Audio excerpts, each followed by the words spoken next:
동화 작가 정채봉 씨라고 하는 분이 쓴 20살 어머니라고 하는 제목을 가진 책이 있습니다. 자, 그 책에 보면 힌두교에서 전해려오는 우화 하나를 소개를 하고 있는데요. 자, 이 세상이 만들어질 때 인간에게 행복이 다 주어졌다고 합니다. 자, 그랬더니 어떤 부작용이 생겼는가 하면 이미 와 있는 이 행복 때문에 인간이 하염없이 다 늘어지더라는 거예요. 뭐 움직이지 않고요. 하려고 하지 않는다는 겁니다.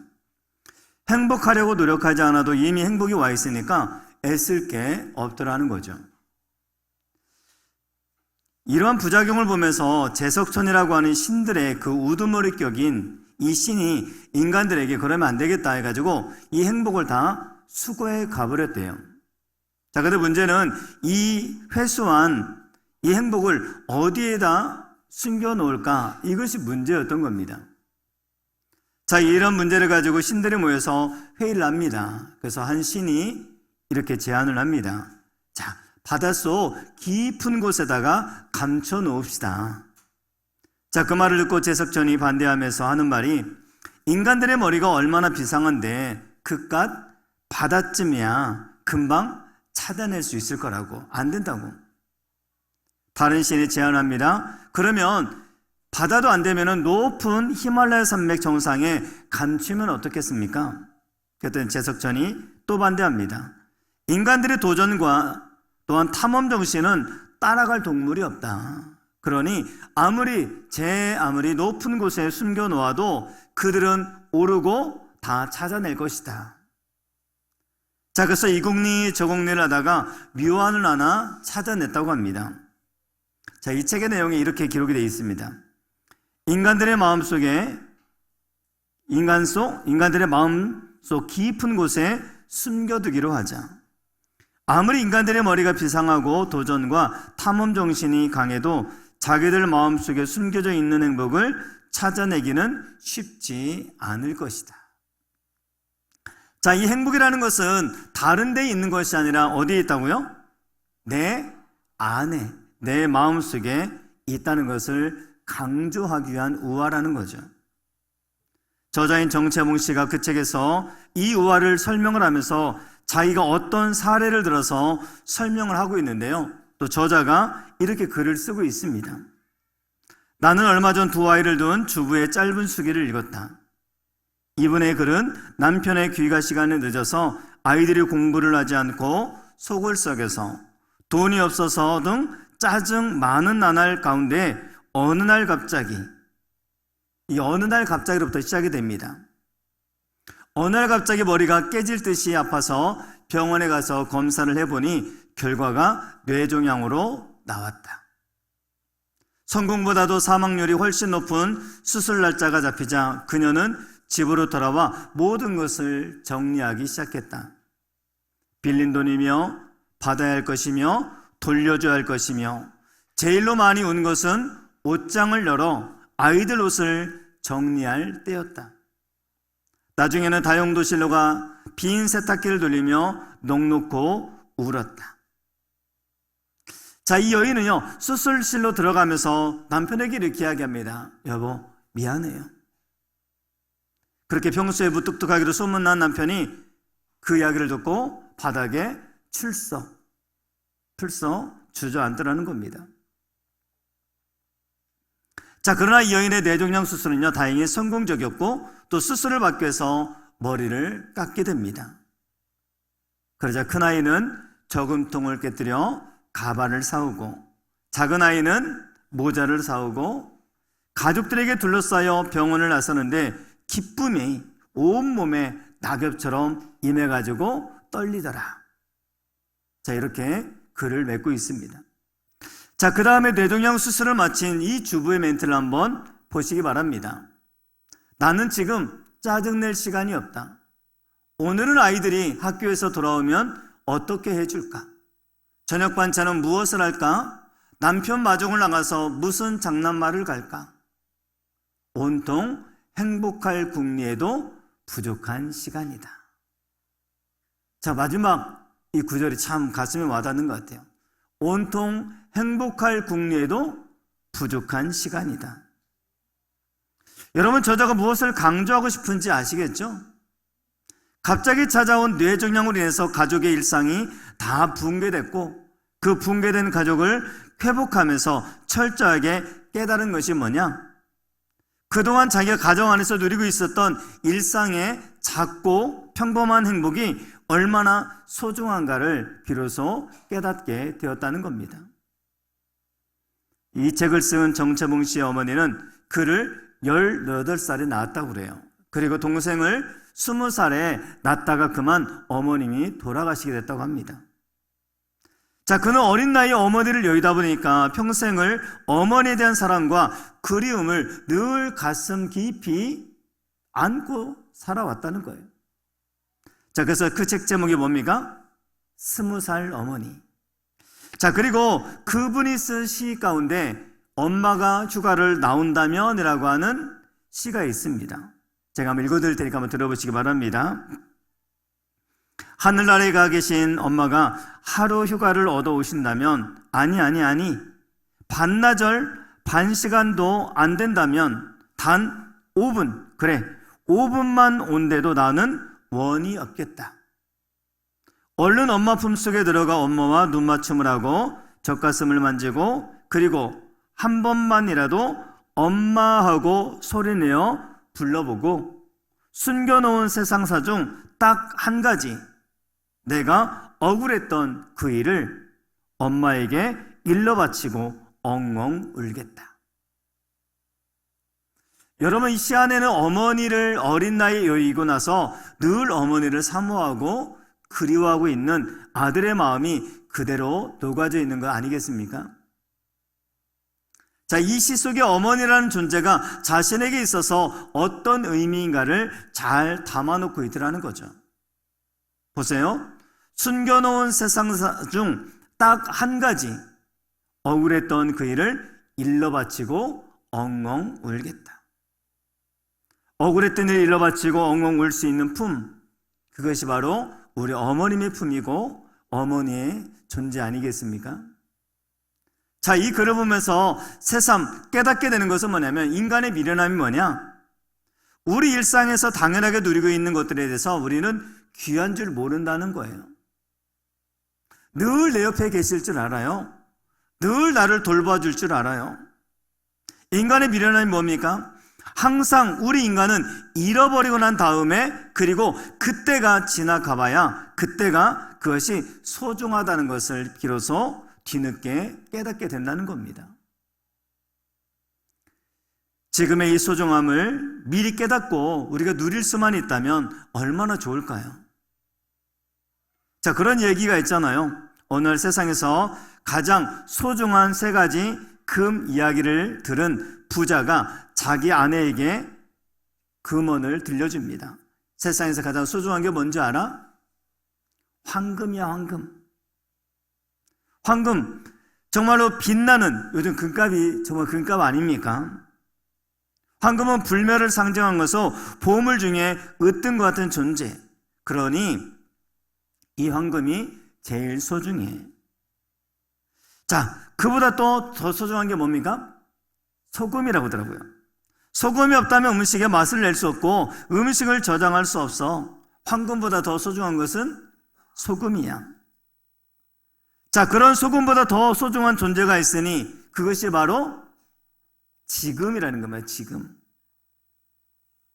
인간에게 지금은 신이 주신 최고의 선물이라는 겁니다. 자, 이 3가지 금이야기를 들려주니까 아내가 이걸 응용합니다.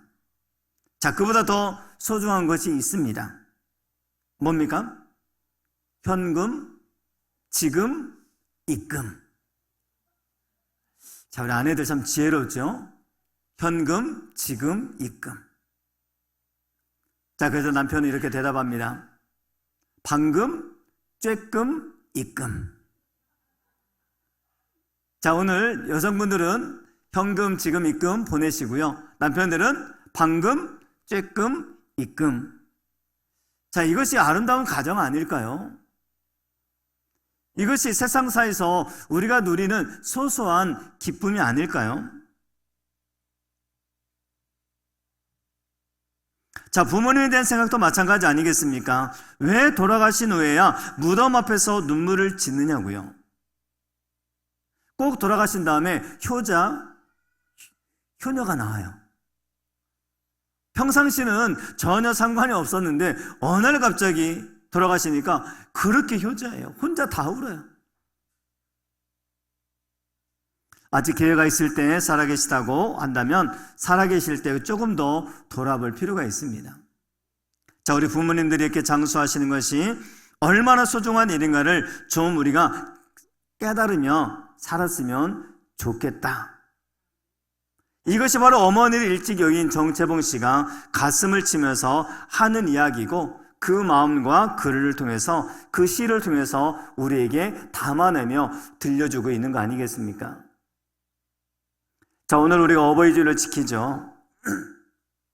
그래서 저는 오늘 이 레위기 19장을 가지고 말씀을 좀 나누고자 합니다. 여러분 알다시피 이 레위기의 가장 큰 주제는 거룩입니다. 거룩함. 자, 19장 1절 2절 보니까요, 너희는 거룩하라, 너희 하나님이 거룩함이니라. 거룩에 대해서 이야기하고 있어요. 자, 이 19장의 구조를 좀 살펴보면요, 1절 2절에서 너희는 거룩하라고 명령을 한 다음에, 그리고 그러면 3절 이후부터는요, 그러면 우리의 삶 속에서 이 거룩함을 실천하고 어떻게 그런 삶을 살아낼 수 있을까? 그것이 바로 실천 사항들을 쭉 열거내는 것이 3절 이후의 내용입니다. 3절부터 보면 우리가 거룩하기 위한 지침들이, 그 말씀들이 나오는데, 제일 먼저 나오는 게 뭐냐면 바로 부모를 공경하라, 부모를 경외하라 라고 말씀하고 있어요. 자, 그 다음에 안식일을 지키라 라고 말씀하고 있다는 거죠. 이게 좀 잘못된 거 아닙니까? 순서가 잘못된 거죠. 근데 아니더라는 겁니다. 너희가 거룩한 삶을 살기 위해서 가장 먼저 행해야 될 첫 번째 항목이 뭔지 아느냐? 바로 부모를 경외하는 거고, 그 다음에 나의 안식일을 지키라고 말씀하고 있다는 거예요. 부모를 공경하는 것과 안식일을 지키는 것은 다른 항목인데 왜 거룩을 지키는 첫 번째로, 그리고 안식일을 지키라는 이 말씀 앞에 부모를 경외하라는 말씀이 나오고 있는 것일까요? 즉, 안식일을 지키는 것보다 부모 공경을 먼저 말씀하고 있다는 사실을 우리가 기억할 필요가 있습니다. 자, 그래서 저는 오늘 본문의 말씀과 관련해서 부모 공경과 관련한 두 가지만 오늘 말씀을 드리고자 합니다. 첫 번째는요, 우리 부모님 존재 자체를 하나님 대하는 것처럼 무겁게 대하라는 겁니다. 부모 공경은 도덕적인 문제, 윤리적인 문제이기도 하지만 이것은 그걸 뛰어넘어 영적인 문제라는 거예요. 영적인 문제. 자, 3절을 다시 한번 보시기 바랍니다. 너희 각 사람은 부모를 경외하고 나의 안식일을 지키라. 나는 너희 하나님 여호와이니라. 자, 여기 쓰이는 경외라고 하는 단어는 원어로는요, 바로 야레라고 하는 단어입니다. 야레. 자, 여기서 특이한 것이 무엇인가 하면요, 이 야레라고 하는 단어는 원래 하나님이 목적어로 나올 때 쓰이는 동사라는 거예요. 즉 뭐냐면은 하나님과 관련되어서만 사용되어지는 단어가 이 야레라고 하는 단어입니다. 하나님과 관련되어져 있는 거. 자, 그러면 10계명 중에 5계명이 뭐죠? 네, 내 부모를 공경하라. 자, 우리는 이 내 부모를 공경하라, 내 부모를 공격하라, 이렇게 하는 분들이 계신데, 여러분, 부모는 공격할 대상이 아니라 공경할 대상입니다. 자, 그러면 내 부모를 공경하라 라고 하는 이 말은요, 야레가 아닙니다. 여기서 하나님이 아니라 인간 부모를 목적하는 단어로 사용되다 보니까 이때 사용되어진 단어는 야레가 아니에요. 자, 레위기 19장 14절도 보면요, 너는 귀먹은 자를 저주하지 말며 맹인 앞에 장애물을 놓지 말고 내 하나님을 경외하라. 자, 하나님을 목적하기 때문에 이 경에는 야레라는 단어가 쓰이게 되는 겁니다. 자, 19장 32절도 마찬가지입니다. 내 하나님을 경외하라. 하나님과 연관되어 있기 때문에 이것 또한 야레라고 하는 단어가 사용되는 겁니다. 하나님을 상대하는 단어로 사용되고 있는 것이 이 야레예요. 자, 그런데 오늘 3절 말씀을 다시 한번 보시기 바랍니다. 너희 각 사람은 부모를 경외하고 할 때 이 경외라는 단어는 야레라는 단어가 쓰이면 안 되잖아요. 자, 그런데 뭐예요? 야레라고 하는 단어를 사용되고 있다는 겁니다. 지금 무슨 얘기입니까? 부모님을 대할 때 하나님과 동등한 그런 존재로 여기고 부모님을 경외하라는 말이에요. 하나님께서는 눈에 보이지 않는 하나님의 자리에 부모님을 거기에다가 세워두고, 부모 공경이라는 것은 하나님을 대하는 무게감, 즉 하나님을 대하는 심정, 마음, 태도로 부모님을 대하라는 겁니다. 자, 우리가 여기서 잘못하고 있는 것, 나이가 많이 드신 부모님을 모시고 있는 자녀들에게 있는 치명적인 결함이 뭐예요? 우리는 5월 어버이날 전후로 해서 식당에 예약을 해서 식사 대접을 한다고 그러잖아요. 웬만한 좀 비싼 식당, 좋은 식당은요, 미어 터집니다. 미어 터져. 보니까 다 부모님 모시고 왔어요. 자, 그런데 이빨도 시원치 않으신데 소갈비집에 데려가셔가지고 자기들끼리 실컷 먹고 부모님은 그거 뜯다가 잘못하면 이거 틀리 나가시고, 그럴 때 이게 제대로 씹지도 못하시는데, 그러면서 자기들은 부모 대접 잘했다라고 생각한다는 거죠. 자, 그게 바로 효도라고 생각한다는 거예요. 자, 근데 성경에서 말하는 효도는 뭐냐? 부모님 존재 자체를 하나님 대하는 것처럼 무겁게 대하는 것. 부모님이 자꾸 연세가 드시고 힘이 빠지면 부모를 자꾸 가볍게 대해요. 한마디로 좀 업신여기고 막대하게 됩니다. 엄마가 뭘 한다고 그래? 제발 좀 가만히 좀 계세요, 그냥. 아버지는 더 이상 이렇다 저렇다 말씀하지 마시고 제발 제가 시키는 대로만 좀 하세요. 이것 또한 잘못된 거라는 거죠. 이 말씀을 통해서 우리로 하여금 부모라는 존재를 너무 가볍게 여기지 말라는 거예요. 어떻게 대하라고요? 하나님처럼 대하는 거. 하나님처럼 대하는 무게감을 두고 우리 부모님을 대하라는 겁니다. 모세드레온이라는 분이 이런 말을 했습니다. 하나님을 공경하듯이 아버지와 어머니를 공경하라. 왜냐하면 이 세 분이 파트너가 되어 너를 창조하였기 때문이다. 자, 우리 태어남은 육신의 부모만의 노력을 통해서 태어난 게 아니라는 거예요. 하나님 함께 개입해 주셨고, 또 부모님들이 서로의 사랑을 통해서 우리가 태어났다는 거죠. 영적인 질서를 모르면 이 말씀을 알 수가 없습니다. 그래서 부모 공경은 영적인 문제다. 우리가 부모님의 사랑을 통해서 하나님 사랑을 우리가 배울 수 있는 거 아닙니까? 하나님은 아가페 사랑이라고 하는데 그 아가페의 사랑을 우리가 육신의 부모를 통해서 배우게 되고, 또 배운 사랑들을 우리 자녀들에게 동일하게 나눠줄 수 있게 되더라는 거죠. 우리가 잘 아는 황수관 박사는 아시잖아요. 이분이 1945년생인데요. 자, 그 당시만 해도 의학이 발달하지 못해가지고 사람이 태어나면 아프면은 그냥 죽을 수밖에 없는 상황들이 많이 있었습니다.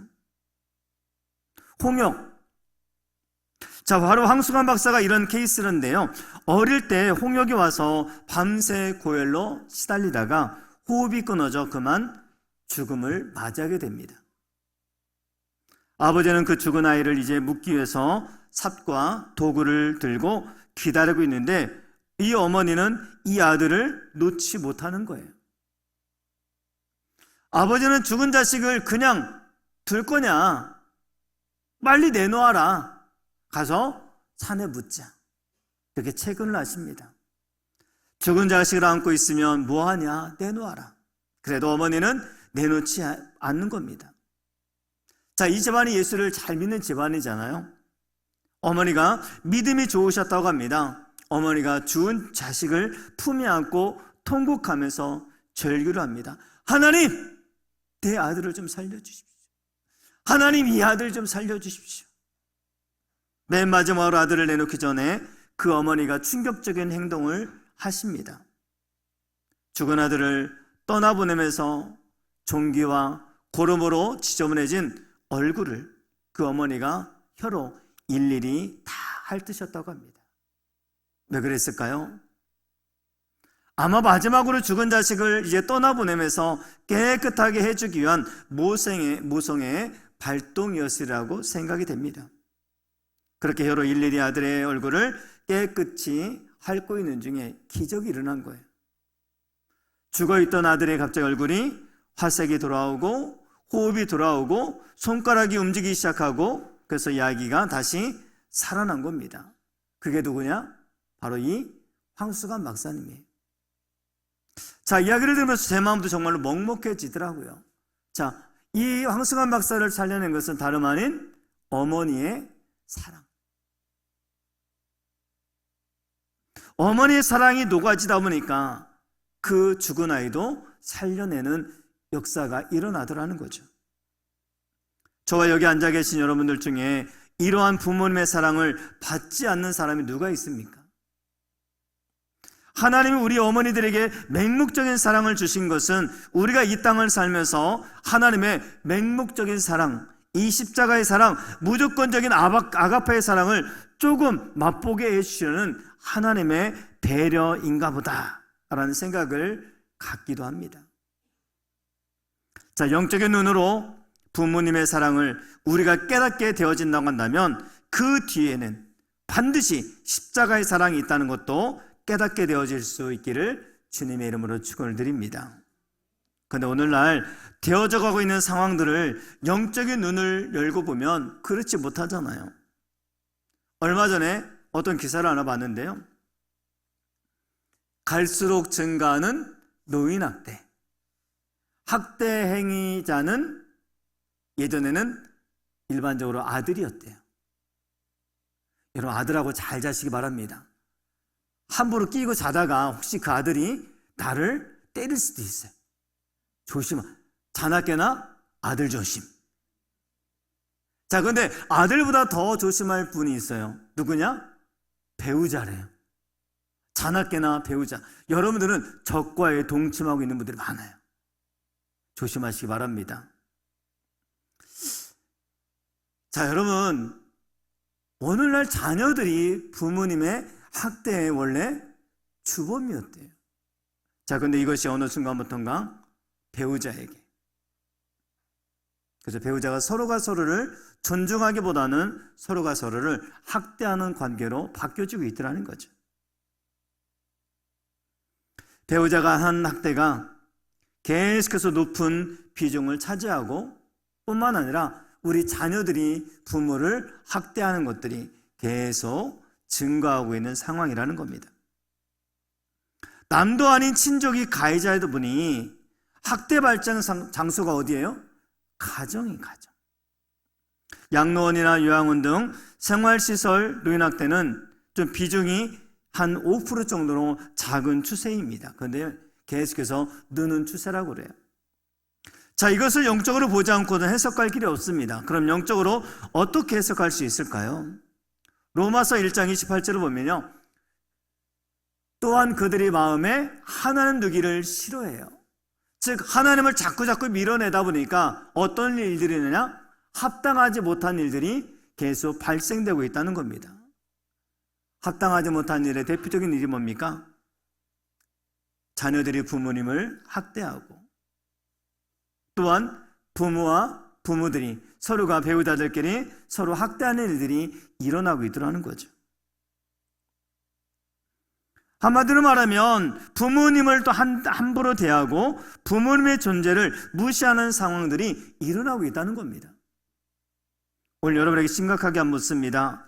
부모 공경과 관련해서 여러분들은 마음에 하나님 두기를 싫어하는 사람들의 타락한 양상을 따라가고 있지는 않은가?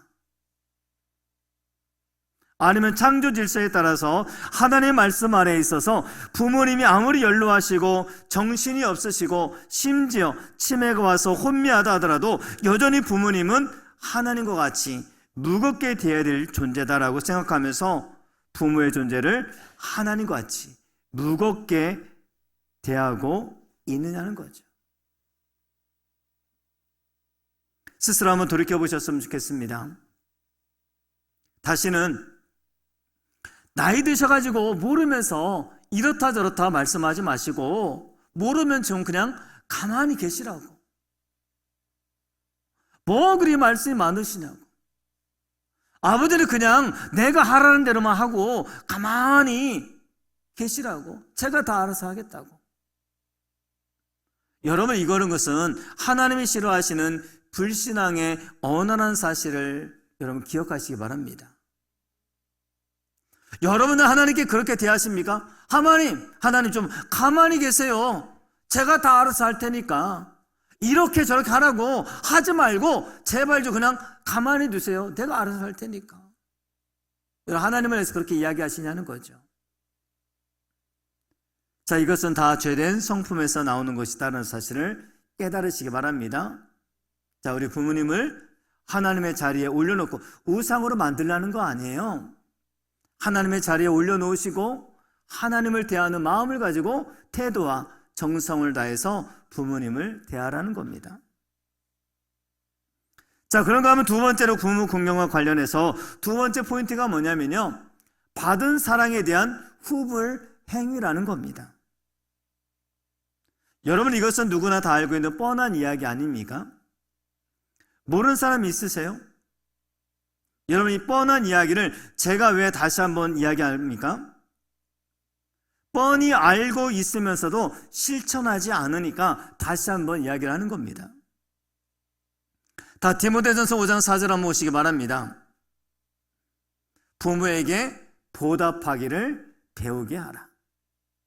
보답하기를 배우게 하라. 자, 여기서 배우다라는 단어는 원래 만타노라고 하는 원어입니다. 만타노. 자, 이 만타노라는 단어는 어디에서 왔느냐면은 마테데스, 즉 제자를 뜻하는 단어와 연관되어 있다는 거예요. 이것은 무엇을 의미하냐면 주님을 따르겠다고 하는 제자들에게 있어서 이 부모 공경이라는 것은 반드시 배워야 될 필수 조건이라는 겁니다. 예수 그리스도를 따르고 예수 그리스도를 믿는 제자의 삶을 살아가기 원하는 모든 사람들은 바로 이것을 배워야 된다는 거예요. 뭘요? 부모 공경하는 것을. 그러니 부모 공경에 대한 문제가 해결되지 않으면 참된 제자가 될 수가 없다는 겁니다. 저는 부모 공경을 강조하는 디모데전서 5장 4절에 보니까 이 보답이라는 단어가 나옵니다. 자, 보답이라는 단어는 뭐냐면 남의 호의나 은혜를 갚는 것. 이걸 다른 말로 말하면 후불행위라는 거예요. 부모님에게 효도하는 것은 내가 부모님께 받은 은혜에 대해서 갚아드리는 후불행위라는 겁니다. 따라서 부모에 대한 효도는 빚을 갚는 후불행위일 뿐이에요. 우리는요, 빚 갚으면서 되게 생색내요. 엄마, 내가 20만 원 보냈다. 아니, 빚 갚으면서 이렇게 생색을 냅니까? 빚 갚으면서 겸손하게 제가 빚을 갚아드립니다. 겸손함이 있어야 되는데. 아니, 왜 큰 소리 치냐는 거죠. 왜 생색내요? 하나님이 베풀어 주신 은혜에 대해서 부모님을 통해서 빚 갚으면서 생색을 내는 우리들의 모습을 한번 돌아볼 필요가 있는 거예요. 생각해보면 이 땅을 사는 모든 인간이 좀 불쌍하다는 생각이 듭니다. 애들을 봐도 불쌍하고요, 연로하신 어르신들을 배워도 참 마음이 아파요. 가장들은 가장들 나름대로 가정의 짐이 무거워서 몸과 마음이 아프고, 주부들을 보면 자녀들을 키우고 또 키운 다음에 끝난 것이 아니잖아요. AS까지 얼마나 철저히 합니까? 애 나면 AS, 난다고 하면 가서 또 AS, 또 커도 AS, 돈 달라면 또 AS. 끝까지 AS 하다가 지금 이거 허리 휘는 거 아닙니까? 질병으로 고난당하는 분들을 보면, 마음이 아프고 이런저런 문제가 얽혀있는 분들을 보면 마음이 좀 힘든 건 사실이에요. 인성이 다 괴로운 거 아닙니까? 생각해보면 저도 불쌍하고 저 아내도 불쌍하고 우리 자녀도 불쌍하고 우리 성도들 다 보면 불쌍한 인생 아닙니까? 자, 이처럼 세상에 힘있게 태어나는 존재, 연약한 존재, 이 인간밖에 없잖아요. 여러분, 망아지는요, 태어나면 5분, 10분 지나면 벌떡 일어나요. 그 다음에 조금 지나면, 한두 시간 지나면 뛰어다녀요. 그런데 인간은 어떻게 돼요? 돌지나도 아무것도 못해요. 나이 먹어 20이 되고 30이 되어도 부모가 없이는 아무것도 못하는 존재들이 허다하더라는 겁니다. 자, 우리가 이제 어느 정점을 지나서 힘이 줄어들면 세상을 떠나가야 되는 것이 우리 인생 아닙니까? 자, 그러니 서로가 좀 서로를 도와야 돼요. 함께. 그럼 우리가 부모님에게 되갚아 드려야 되는 것이 무엇일까요? 선불로 우리에게 주신 사랑들이 뭐예요? 내가 몸을 못 가눌 때 조건 없이 자격 없이 우리를 아가페 사랑으로 거두시고 돌보아주셨던 그 선불의 사랑을 내가 누렸기 때문에 우리가 여기 있는 거 아닙니까? 부모님이 연료해 가면서 연료해 가실수록 그것을 짐으로 여길 것이 아니라 은혜를 대갚아 드리는 것이다 라고 여기라는 거죠. 자, 이것이 말하는, 성경이 말하는 창조 질서입니다.